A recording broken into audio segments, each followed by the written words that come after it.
All right, welcome to my presentation. This is Hybrid PhySec Tools, Best of Both Worlds, or just weird. Um, Part of Tools Lockpick Village for DEF CON 28. My name is Didymus. So I always like to start out with an agenda so we kind of know where we're going with the conversation, as well as if you come back and watch this recording or view these slides, then you know um, kind of bookmark where different things were. So we're going to start out, talk about what are PhySec tools, what do we use them for? And then why? Why are we looking into the whole hybrid concept and is there even a need? And then what about PhySec tools? What's already out there? What are some ideas that work? What don't work? And then we'll go to the how. So this is something I'm interested. How do I start? Or what would I do if this is something that speaks to me that I'm kind of interested in? So with that, we'll launch right into it. A little bit about me. I'm Didymus. I've been picking locks for about 13 years. I picked it up when I was in college. I had a locksmith uncle who taught me a lot of the things and just went from there. My favorite pick is the DeForest offset, and my least favorite pick is this thing. My day job, I'm a security engineer for a technology company on their security operations and engineering team, and I'm a lockpick enthusiast, and I'm also happily married and a father of 4 children. All right, launching into it. So what are PhySec tools? First of all, when I say PhySec, I mean physical security. I mostly say that because I don't want to have to say physical security tools a million times in this presentation. So if you think about it, any tools that are used to test and or compromise physical security. I made up this definition, but that's the basic gist of it. So a few examples of this that you may or may not be familiar with. If you're watching this presentation, you're most likely familiar with it. So things like lockpicks, bypass tools, drivers, jigglers, shims, etc. are all examples of PhySec tools. A couple weird examples, not so much weird, maybe just a bit different or maybe things that you might not consider as physical security tools are things like multi-tools, your standard Gerber, Leatherman, SOG type things. Wedges, these could be aluminum, these could be the air compressed wedges, as well as compressed air. These are the cans that clean your keyboard and computer parts. And then film reel. You can actually use reel-to-reel theater film reel to compromise certain types of doors. Check out Pope. Deve's got a few videos talking about this as well. Some awesome examples. So things like the thumb latch tool. If you don't know what this is, you should definitely check it out. It's a really neat tool, extremely useful, especially with double doors and things like that. And then the under the door tool. I don't know a single physical security pen tester who does not have an under the door tool. They are a must have. They make the job very easy. They're very nice to have. And then there's the stuff that works in the pinch. So this would be like your standard bobby pins, paper clips, safety pins, stuff you find around. Like you could take a pop bottle and cut it, and then you have something that you could shim with. This would be, kind of the MacGyver method, I guess you could say. So let's talk hybrid for a minute. Hybrid tools, the way I'm interpreting them is like when typically there's one tool that's used traditionally to manipulate a lock or bypass a latch or a door or something like that. But a hybrid tool is like there's more than one use for it instead of just the very specific one. I didn't want to use the word multi-tool in this presentation because I didn't want to confuse it with actual multi-tools, your Leatherman, your Gerbers, your things like that. Also, I do want to get this disclaimer out right here at the beginning, but hybrid doesn't always mean better. And what I mean by that is just because it can do two things, it doesn't mean it can do two things really well. I remember years ago I was thinking about getting a motorcycle, but I wanted something that I could ride and have it be street legal, but I could also go dirt biking in the mountains. I was talking to some of my friends and they said, yeah, you could totally do that. It's going to suck at both of them though. So it's better to get something more specific. But that's not always the case. Sometimes something that can do two things is still good at two things. It just might not be as well. So the kind of have this dichotomy of you have this super specific exact tool for this exact situation. You want that or possibly compromise to have something that is more versatile maybe not be the exact perfect one you would use, but you're trained, you use it, and you can do more with less kind of philosophy. So that's what I mean when I'm talking about hybrid tools. There's a picture of a couple here where you have like a top of the keyway tensioner here, as well as a tubular tensioner, and then a comb pick. You know, there's space on that. It's three tools in one. It's small, it's slim, it's compact. And then another one is a double-sided pick. And also creativity. This is kind of a way various people can express their creativity. You know, someone will like it. There's always trolls. Someone will hate it, but someone will always like it, is what I've discovered. So now we get to the why. So why would you want to do this? Well, it comes back to that, can I do more with less? I like to think of the example where, let's say you're doing a physical um, pen test engagement and you're going in during business hours. Like, yeah, after hours, take your full tactical bag, you know, and everything. But if you're going in trying to masquerade as an employee or tailgate or something like that, you can't go in with your whole kit. You can't walk in like a suit and tie, and then you have a 511 Molly tactical backpack with all of your goodies and your go bag and everything in it. It's gonna stick out. So sometimes you need like custom tools. A lot of times physical pen testers will actually have custom tools for these type of situations. Again, creativity. This is a great way to do it. I'm not a developer. You know, you come to DEF CON, a lot of people have these brand new 0 days and Metasploit modules and things like that. I'm not much of a programmer, but I like designing things. I'm more of a physical tool kind of person. I like the actual creating something and holding it in your hand. And another thing, like it could lead to better tools overall. And we're going to have a couple examples of that coming up. You know, your silly idea might be the tool the locksmiths and lock sport enthusiasts have been wanting, but you just didn't know. So some things that inspire me. I really like spy stuff. I like the James Bond films. I like the International Spy Museum in Washington, D.C. I'd recommend, you know, when you can, check it out. It's well worth it. Also, I like the SEER stuff, so the survival, evasion, resistance, escape type stuff. So this first thing here at the top is an actual titanium escape ring. It's got inside the ring, it has a saw blade. It also functions as a handcuff shim, and it's kind of cool. I don't have one myself, but I always thought that'd be kind of cool to have. Then the top right, bottom left, these are two exhibits from the International Spy Museum. One is a jackknife from several years ago. And then in the bottom left, we have one of the first lockpick pens, where the picks were actually concealed inside the pen body. And then on the bottom right, we have an example of a Gerber multi-tool that someone took and actually added lockpicks to it. So in this person's everyday carry, he had a tensioner, he had a couple, you know, your go-to lockpicks. And there's instructables on that. You can go to instructables and find this, and the link is in the notes as well. So let's talk about an improvement example. I really like Sparrow stuff. They're not sponsoring this or anything like this. I have a lot of their tools, but I do like Sparrow stuff. Some of the things they have over, kind of looking over here on the left, we've got their wafer jigglers, their wafer picks. You know, four of them, they come on a keychain. They're really nice. They're good at getting in cabinet locks and some simpler locks and things like that. And then on the bottom left, you have your mini gem. This is something that I have a couple of. I really like it. And then there in the middle, you have the Sparrow shank, which is used for decoding as well as bypassing unshielded padlocks, different things like that. So you take these three different tools, however many different tools, and they actually have a set called Sparrow's Dark Shift. So they created an expansion set for this. And here on the right, you have your standard Slim Jim, but they actually narrowed the handle down, kind of cut a few holes in it to give it a little bit lighter weight.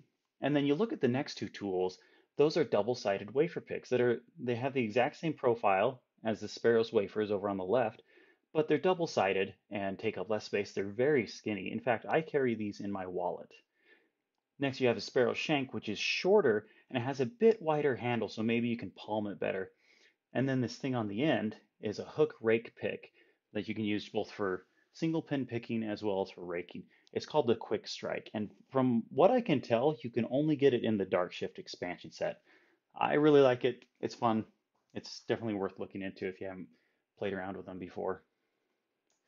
And then a couple things, first, you can use it as a hook or as a rake. And then they add these serrations. So starting with that left one, it's kind of hard to see in this picture, but they're actually very fine serrations.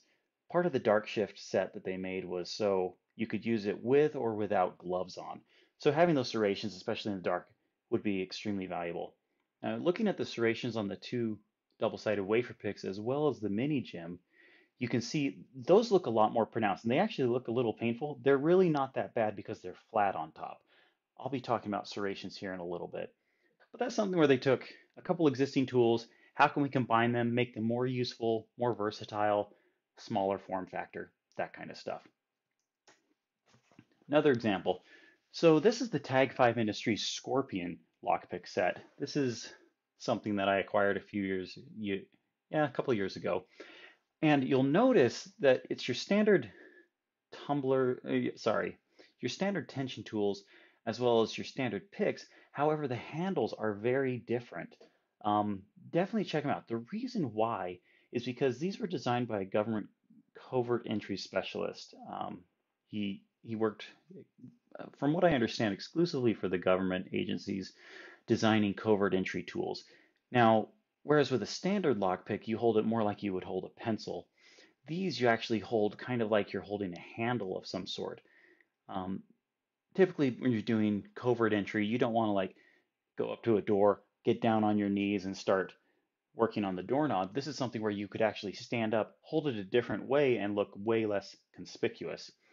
And this is something that he designed for government agencies and the like before coming and making them available to the public. They're really neat. They are different to get used to, but they are really nice. I'm a fan of them. And as I mentioned earlier, I'm a fan of International Spy Museum. They're actually featured in some of the exhibits. So let's talk about some hybrid tool examples. This is Locknoob. If you don't follow Locknoob on Twitter and on YouTube, I highly recommend it. He puts out great content.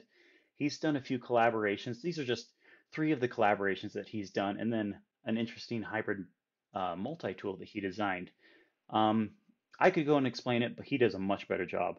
Definitely check out his stuff. But starting at the top left, we have the gut wrench. This is a locksmithing tool where when you would take apart cylinders and change out the pins and stuff, at times you would need like 4 or 5 different tools. And he thought, why don't I just design one that has all of them in one? And I know locksmiths that actually use this because like I have one tool instead of having to rummage all over my workbench and find the right tool to fit the right cylinder and the right diameter and stuff. Moving over to the top right, this is a lock. I kind of think of it like a locksmith kit in a multi-tool. Like he designed it in such a way that it had various picks, a knife, a screwdriver, so you could take out Phillips head screws and things like that, and like your standard American padlocks, place to put tensioners, tweezers, as well as plug followers. Again, these are YouTube videos. Check them out. He breaks it down way better than I could. Moving to the bottom right, you have the goat wrench. So this is where he took that tensioner that I showed earlier, and there's some tubular locks that it fits in, there's some that it doesn't. So he actually did a few prototypes, took some stock steel and designed his own, and then once he got the prototypes where he wanted, did a collaboration with Sparrows, and you can actually get the goat wrench today. And then finally on the bottom left, we have the Sparrows Medusa.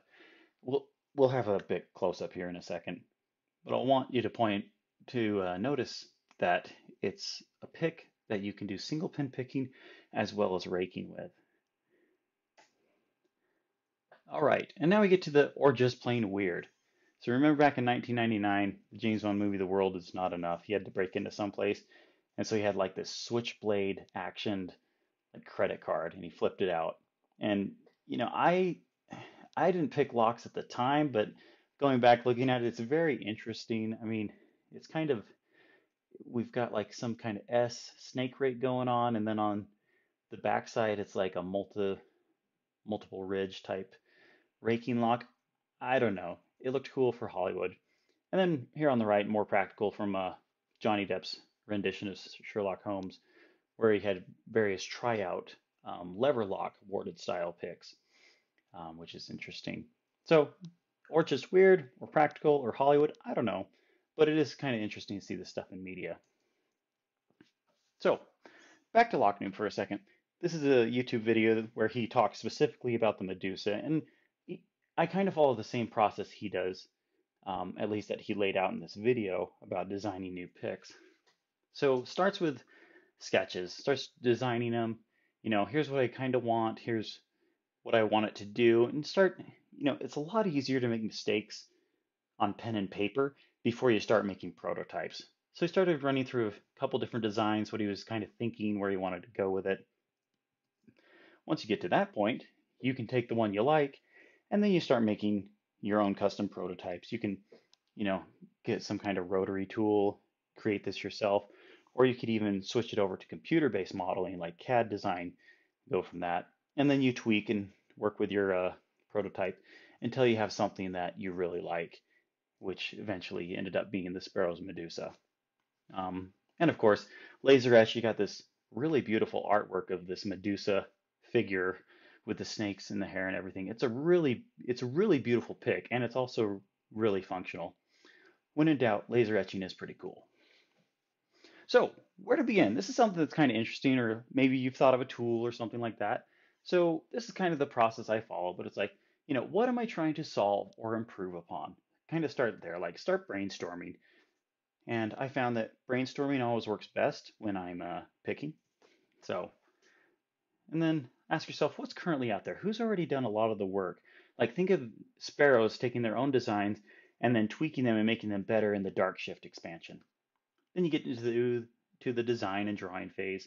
Then you start doing prototypes and testing, and then you repeat that until you're happy with how your prototypes are, and then you move to the production phase. So this is something I did a few years ago when I came up with this crazy idea. Like I wanted something sort of like a lockpick wallet card that was more than a one-time use. Like there's some that are good, like TOOOL makes a great one. I like that once you break it out, you can actually put it on a keychain. It's useful. And there's some that, they're definitely one-time use. They're still good. They work in a pinch, but I wanted something that was like reusable and durable and stuff like that. And I was trying to think of, the spy type stuff. So that's when I came up with like lockpick collar stays. And I did the same process. This is before I even followed Locknoob, but it was like, I'm going to draw this out. This is definitely a hybrid tool. It stiffens my collar and it picks locks. And then I started taking actual collar stays and cutting them up and trying to make useful picks out of them. At that point, I reached out to my brother-in-law who was a machinist, and we started catting them up and drawing them, and we started making them. And you can see these are like Mark 1 and Mark 2 prototypes where I had really sharp lines and things like that, and it wasn't really smooth. And that S rake looks really dorky, and I started tweaking the S rake, and then the diamond pick just looks ridiculous. And so I worked on that.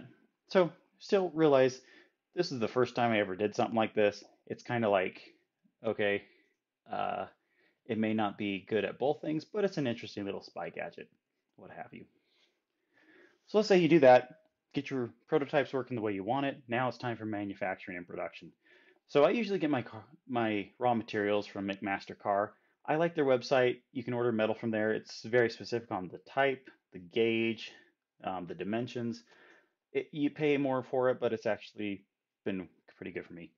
Now, as far as production, you can either design these all yourself if you have that kind of time, or what I like to do, I actually pay someone. I have a metal shop that does precision laser. I can give them my CAD drawings, I can give them the metal, and then they just charge me for thickness and laser runtime. So it's fairly affordable. And then as far as shipping, I've done it both ways. Um, you could have it like a Google Forms or a Google Sites type thing, and once you fill it out, it sends you to a PayPal button. PayPal handles all the shipping and postage and stuff like that. It works pretty well. Um, so when I did my lockpick collar stays, I did do a crowdfunding through Kickstarter, and it was definitely a learning experience. There's some pros and cons, but this is all my opinion on it. What's nice is it's a great platform to get your stuff out there. It handles all the campaigning, the deadlines, it reaches out to the buyers securely. They handle all the processing and stuff. It's great. There are some cons to it. Basically, there's taxes. No matter how you do this, you should be paying taxes, right? If you make more than make, if you um, from your backers get up to $20,000 raised, they give you tax forms. Otherwise, they're like, you take care of it yourself. Also, they're completely, they can't be held liable in any way if you don't fulfill on payments or things like that. And then, when the campaign ends and you're funded, you don't immediately get the money. It's like it could be anywhere from 1 to 4 weeks, depending, because they're gathering money from the backers on your behalf. And then, so my advice, figure out your design, your manufacturing, your production first. Do not ever use funds for your own research and development and figuring out mistakes. Because I don't know how thin your margins are if you're doing a crowdfunding, but if they're thin and then you're using that money to figure out your mistakes, you're going to have a bad time. So, and then always be responsive, reach out to people, have a Twitter presence, whatever, and make sure you fulfill commitments. So these are my lockpick collar stays I designed. These are actually the DEF CON 27 ones that I did. Did some like a limited edition like run of them and did some laser etching. So when in doubt, lasers. So current projects that I'm working on, I kind of only have one right now. I've had a bit more time because of COVID-19 and things like that. But a little bit of backstory. My wife and I moved into a new house in December, and all of the internal doors had like different locks on them. Some of them were like the small flathead screwdrivers, some were like the push pin, and some were even like cheap quick set handles. And I was like, why are you putting this inside a house? And my kids would like lock these and close the door. So I got to the point where I was always carrying around a Sparrow's mini gym with me, and then sometimes it would be that quick set, and I was like, oh, okay, I pull out my RCS jackknife or whatever, and I pick it open because I didn't have the key to it. I eventually replaced the doorknobs, and we ordered the little screwdriver keys for it. But I kind of got thinking like it'd be nice to have like a bypass tool that was like, I can gym, but I can also use it to like quick pick or jiggle and open things. Also, I didn't want to carry a traveler's hook around in my pocket because that's really sharp and uncomfortable. So, all right, so let's take this process. This is where I'm currently at. I would definitely wanted a bypass tool, something that I could latch, slip, or Lloyd with. I wanted a small form factor. I wanted something that I could take on an airplane if I needed. Like there wasn't anything sharp or bladed. It was under 7 inches, reusable, durable, versatile, things like that. So I started looking at what was currently available. We have your mini gym. I started thinking about common keys, um, your CH751s. And then auto jigglers, which you can use for more than just cars. Also the wafer picks that we showed earlier. Started thinking about the TSA 007 because that's the most common TSA key. And then like a shank or decoder type thing. And then we go to the design phase. So I'm a pen and paper kind of guy. What's nice about this is you can actually put the lockpick tools directly on the paper and trace it out. It's much easier than freehanding it. So I started sketching out the ideas, started thinking about the different kind of tools that I wanted. And then at that point, I switched over to CAD. Now I've done both LibreCAD, which is an open source. You can tell it's open source. And then I've also used Autodesk Fusion 360. It's great. It seems like it's a lot more developed. It is a paid service, but you can get it through like a student one, or they do have a startup license if you make less than 100,000 type thing. So I started designing it, and it was really intuitive. I mean, I watched a couple of YouTube videos and some Pluralsight courses on how to use it. It really got me going pretty quick. And so I designed I took a mini gem on the one side, and then I wanted like a double-sided wafer pick, and then I built in a little finger well because I think it's important that tools are comfortable in the hand. Work on ergonomics. And then at that point, you can extrude it out to the width and everything that you want, and then start working with the designs and stuff like that. So that's what I did. And then I designed 3 more, and these are my Mark 1 prototypes. And I put a hole in it because I was thinking, maybe we want a lanyard hole or put this on a keychain or something like that. And so at the top, working our way down, we have our CH751. Then we have our double-sided wafer pick. Then the next 2 are auto jigglers that you could use as a double-sided auto jiggler, or kind of like a dull, kind of a shallower half diamond pick. You can't see it too well, but I did try to add serrations. My next one my next designs, I actually need to tweak this a little bit, kind of standardize the size of the mini gym side and things like that. I will say something about serrations. If you do put serrations in, they are nice. Make sure they're dull serrations. And the way I found that works pretty well for that is half circles with lines connecting them. They're really nice. You can fill them, but they don't cut into you. don't do the sawtooth serrations. So something you should think about. So at this point, I have my Mark 1 prototypes. I did a batch of about 100 of them. Well, no, I did a batch of like 40 sets or so. I sent them out to a couple people. I still have quite a few, but you can see a few things that I want to make some changes on. There was a little, in the wafer pick, you can see a little half circle that was cut out there. That was just a mistake by the manufacturer. And you can see that the serrations didn't really come through. I didn't have a fine enough laser going. A couple ideas that I scrapped was like the TSA 007. The reason why is this is in 31 thousandths of an inch or 0.787 millimeter steel. And the way the TSA 007 is set up, it's more like a Z-shaped keyway. It just wasn't feasible. However, the CH751 works great. It works perfect. I'm not going to change anything with that. I really like it. Also, I did decide to get rid of the decoder because if I want this to be TSA safe, I can't have a sharp spike on it. So next steps, going to standardize the gym dimensions across all of them. I'm going to fix that weird circle, change the pick profile on the wafer pick. You'll notice at the point there's actually two peaks on the top and the bottom, makes it just a bit too thick. So I'm going to change those dimensions a little bit, and then, deeper, more pronounced serrations. All right. So kind of what I just said here, keep improving prototypes because I'm not happy how they are yet, but I do recommend you send them out to trusted friends who will give candid feedback. Don't send it out to positive people who well, don't send it out to people who are only positive, like, oh, this is so great, you're gonna make $1 million off of this, so clever, Send it out to people who know what they're talking about. Also, I can see the value of this. Here's something I would change. Here's how it feels in my hand. This is really valuable because then you're getting the feedback you want. If you're doing a crowdfunding type thing, you're not spending money on figuring this out. I'm paying this up front, whatever. Raw materials manufacturing, I've already covered that, things I like to do. And then once you're happy, is this a point where you want to reach out to lockpick companies and look at some kind of a collaboration?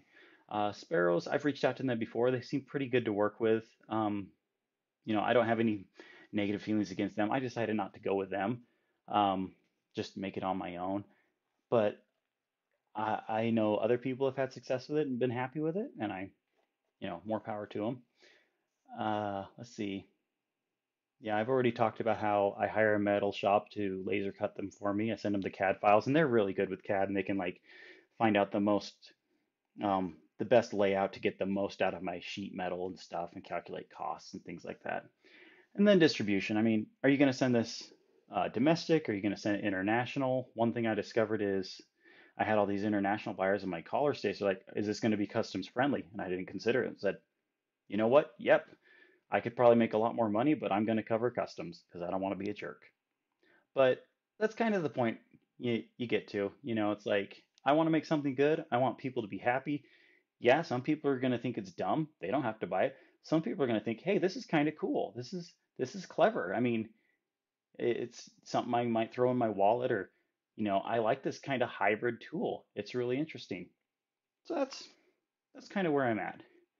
And that is my talk pretty much. I'm on Discord. I go by Didymus. I'm also on Twitter if you want to send me a DM. I think they'll be open for a little while, but same handle. And if you have any questions, I'd be happy to answer them as best I can. But I'm curious to see what kind of hybrid PhySec tools you might have out there, what ideas you might have. And yeah, if you have any questions, feel free to reach out, and thanks for taking the time. So with that, I will say thanks and enjoy the rest of the con.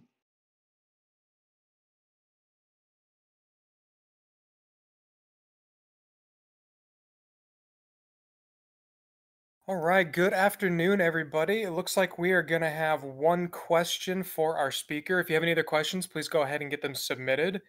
The question comes from @Kyriel, and he says, I've heard that the Tag 5 guy doesn't like to sell his tools to the lock sport folks, only locksmiths and bona fide security professionals. Do you know if that's changed and if he will sell to people like us? Okay, good question. So when I got the Scorpion picks from him, we actually just were DMing over Twitter, and he just sent me a set, and I sent him a couple of sets of my collar stays.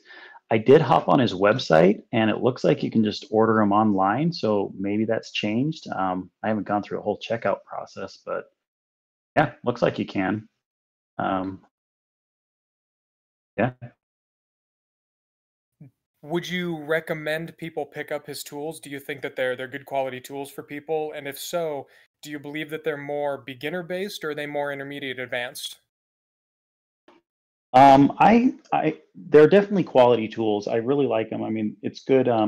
Believe he uses full hard steel, and then if you look at the pictures on his website, kind of the blackish aluminum skeleton thing with these nice little hex screws that kind of thickens up the handle a bit.